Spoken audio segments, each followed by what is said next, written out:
রাতারাতি কোটিপতি। এক মুহূর্তেই জীবনের মোড় ঘুরে গেল ২৯ বছর বয়সী ভারতীয় তরুণ অনিল কুমার বল্লার। সংযুক্ত আরব আমিরাতের বিখ্যাত লটারি বিগ টিকিটের ২৩তম ড্রতে জিতেছেন তিনি রেকর্ড ১০০ মিলিয়ন দিরহাম, যা ভারতীয় মুদ্রায় প্রায় ২৪০ কোটি টাকা। সবচেয়ে অবাক করা বিষয়, অনিল এই টিকিটটি কেটেছিলেন মায়ের জন্ম তারিখ অনুযায়ী।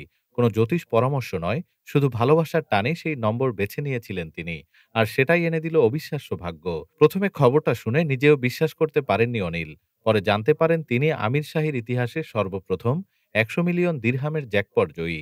অনিল জানিয়েছেন তিনি টাকার একটা অংশ বিনিয়োগ করবেন, পরিবারের স্বপ্ন পূরণ করবেন এবং কিছু অংশ দান করবেন অভাবী মানুষের জন্য। হাসতে হাসতে তিনি বলেন, একটা সুপার কার কিনবো, পরিবারের সবাইকে দুবাইয়ে নিয়ে গিয়ে একসঙ্গে জীবনটা উপভোগ করব। ডেস্ক রিপোর্ট, আজ বার্তা।